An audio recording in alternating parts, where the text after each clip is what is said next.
예수께서 제자들에게 이르시되 실족하게 하는 것이 없을 수는 없으나 그렇게 하게 하는 자에게는 바로다. 그가 이 작은 자 중에 하나를 실족하게 할진대 차라리 연자맷돌이 그 목에 매어 바다에 던져지는 것이 나으리라. 너희는 스스로 조심하라. 만일 내 형제가 죄를 범하거든 경고하고 회개하거든 용서하라. 만일 하루에 7번이라도 내게 죄를 짓고 7번 내게 돌아와 내가 회개하노라 하거든 너는 용서하라 하시더라.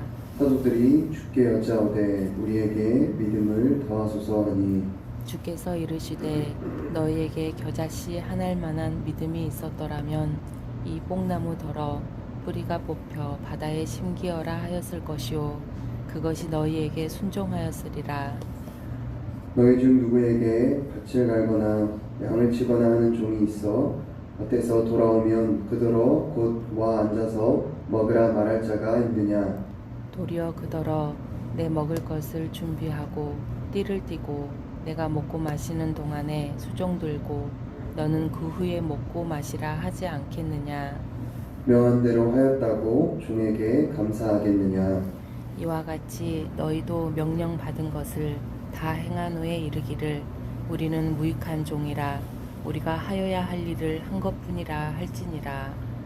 예수께서 예루살렘으로 가실 때에 사마리아와 갈릴리 사이로 지나가시다가 한 마을에 들어가시니 나병 환자 10명이 예수를 만나 멀리 서서 소리를 높여 이르되 예수 선생님이여 우리를 불쌍히 여기소서 하거늘 보시고 이르시되 가서 제사장들에게 너희 몸을 보이라 하셨더니 그들이 가다가 깨끗함을 받은지라.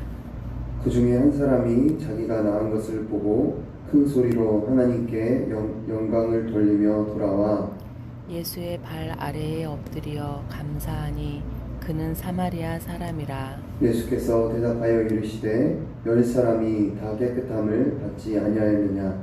그 9은 어디 있느냐.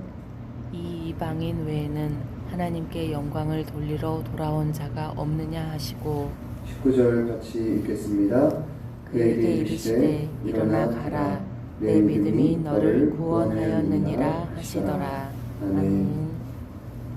오늘 우리가 함께 읽은 본문의 말씀은 참된 제자의 삶, 또 참된 신자의 삶은 어떤 것인지에 대해서 말씀해 주고 있습니다. 먼저 1절부터 4절 말씀에서 예수님께서는 제자들에게 작은 자를 실족하게 하는 것이 얼마나 큰 죄인지 말씀하시면서 동시에 형제의 죄에 대해서 어떻게 대해야 하는지 말씀해 주시는 것을 볼 수 있습니다. 이어지는 5절부터 10절 말씀에서는 제자들의 믿음을 더하여 달라는 요청에 대한 예수님의 답변을 기록하고 있습니다. 제자들의 요청에 예수님께서는 참된 믿음이 무엇인지 말씀해 주십니다. 마지막으로 11절부터 19절 말씀에서는 예수님께서 10명의 나병 환자를 모두 고쳐주신 사건을 기록하고 있는데 고침받은 10사람 중에 예수님께 돌아와 감사한 사람은 사마리아인 한 사람뿐이었다고 말하고 있습니다. 이와 같은 본문의 말씀을 통해 우리는 두 가지 정도 생각해 볼 수 있겠습니다. 첫 번째로 생각해 볼 수 있는 것은 참된 신자는 죄에 대한 바른 인식이 있다는 것입니다. 오늘 본문의 말씀 1절부터 4절 말씀에 보면 예수님께서 제자들에게 작은 자를 실족해 하는 것이 얼마나 큰 죄인지에 대해 말씀하고 계시는 것을 볼 수 있습니다. 2절 말씀에는 이렇게 기록하고 있습니다. 그가 이 작은 자 중에 하나를 실족하게 할진대 차라리 연자맷돌이 그 목에 매어 바다에 던져지는 것이 나으리라. 아멘. 여기서 실족하게 하는 것의 원어적 의미를 살펴보면 올무, 부딪히는 돌, 장애물과 같은 그런 의미를 가지고 있는 것을 볼 수 있습니다. 따라서 작은 자를 실족해 한다는 것은 곧 믿음이 연약한 자를 시험에 들게 하거나 그의 믿음을 흔드는 것을 말하는 것입니다. 근데 이러한 일이 1절에서 예수님께서 말씀하신 것처럼 없을 수는 없습니다. 다시 말하자면 충분히 있을 수 있는 일이라는 것입니다.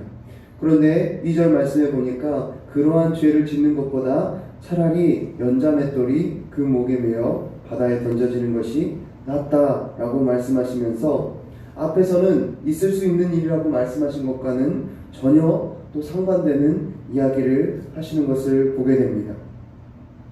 어떻게 보면 충분히 있을 수 있는 일, 지을 수도 있는 죄에 대해서 이렇게까지 극단적인 결정을 내리는 것이 더 낫다라고 말씀하시는가 의아해할 수도 있을 것 같습니다. 그렇습니다. 세상의 기준으로 보면 살아가면서 충분히 있을 수 있는 일인데 그런 것을 가지고 목을 베어 죽는 것이 더 낫다는 것은 도무지 받아들일 수 없는 일일 것입니다. 그러나 이 죄를 바라보시는 하나님의 관점은 세상과 다릅니다. 하나님의 관점은 세상과 다르다는 것을 우리는 기억해야 합니다. 그리고 거기서 끝나는 것이 아니라 더 나아가서 뭐라고 말씀하십니까? 4절 말씀해 보면 그렇게 또 죄를 짓더라도 진실되게 회개하면 끝없이 용서해 주어야 한다고 말씀하십니다. 이게 도대체 무슨 말씀입니까? 언제는 작은 자를 실족해 하기만 해도 연자맷돌을 메어 바다에 던지는 게 낫다고 말씀하셔놓고는 이제는 또 어떤 죄라도 회개하면 용서해야 한다고 말씀하십니다. 세상의 논리로는 이해할 수 없는 내용입니다. 죄에 대해서, 용서에 대해서, 회개에 대해서 세상의 기준으로는 받아들일 수 없는 내용입니다. 그러나 참된 예수님의 제자, 참된 신자는 세상의 기준으로 죄를 바라보는 것이 아니라 하나님의 기준으로 죄를 바라보고 다루어야 한다는 것을 우리에게 말씀하고 계시는 것입니다. 죄에 대한 하나님의 기준은 우리의 기준과 우리의 생각과 다릅니다. 우리의 생각에는 사람을 죽이고 도둑질을 하고 간음을 하고 겉으로 드러난 죄에 대해서는 큰 죄라고 생각하고 악한 마음이나 악한 생각을 품는 것은 작은 죄라고 여길 때가 많습니다. 그런데 우리 주님께서는 그러한 죄에 대해서 어떻게 말씀하십니까? 마태복음 5장 21절부터 28절에 이렇게 21절과 22절 또 27절과 28절에 이렇게 기록하고 있습니다. 옛 사람에게 말한 바 살인하지 말라. 누구든지 살인하면 심판을 받게 되리라 하였다는 것을 너희가 들었으나 나는 너희에게 이르노니 형제에게 노하는 자마다 심판을 받게 되고 형제를 대하여 나가라 하는 자는 공회에 잡혀가게 되고 미련한 놈이라 하는 자는 지옥불에 들어가게 되리라. 또 27절 28절에 이렇게 기록하고 있습니다. 또 간음하지 말라 하였다는 것을 너희가 들었으나 나는 너희에게 이르노니 음욕을 품고 여자를 보는 자마다 마음에 이미 간음하였느니라. 아멘. 무슨 말입니까? 꼭 사람을 죽이지 않더라도 상대방에 대해서 화를 내기만 해도 살인한 것과 같다는 것입니다. 꼭 실제로 간음하지 않더라도 마음으로 악한 생각을 품기만 해도 마음으로 음욕을 품기만 해도 간음한 것과 같다고 말씀하십니다. 죄에 대한 하나님의 기준과 또 그 하나님의 심판은 우리의 생각과는 우리의 차원과는 완전히 다르다는 것을 보여주고 있습니다. 그런데 이렇게 말씀하신 주님께서 또 뭐라고 말씀하십니까? 마태복음 18장 21절 22절에 이렇게 말씀하십니다. 그때에 베드로가 나와 이르되 주여 형제가 내게 죄를 범하면 몇 번이나 용서하여 주리이까? 7번까지 하오리이까? 예수께서 이르시되 내게 이르노니 7번뿐 아니라 7번을 70번까지라도 할지니라. 아멘. 우리 주님께서 하고 싶은 말이 어떤 말입니까? 우리가 그렇게 하나님 앞에 추악한 죄인이요 지옥에 떨어져야 마땅한 죄인임에도 불구하고 우리가 그 십자가의 은혜를 덧입어서 그 십자가의 공로를 힘입어서 주님 앞에 나아가며 우리가 우리의 죄를 주님 앞에 시인하며 고백할 때 우리 주님께서는 언제나 우리의 죄를 용서해 주시고 우리를 끝없이 받아주시고 우리를 품어주신다는 것입니다. 하나님께서 죄인된 우리를 그렇게 받아주고 계신다고 말씀하시는 것입니다.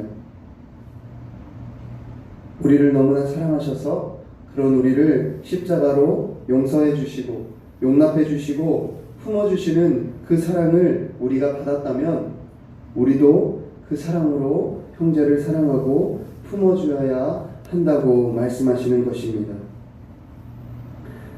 저와 여러분의 모습은 어떻습니까?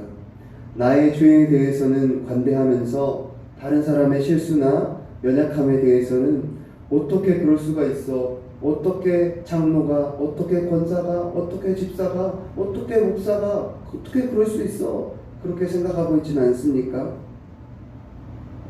하나님의 사랑을 받은 우리가 가져야 할 자세는 무엇입니까?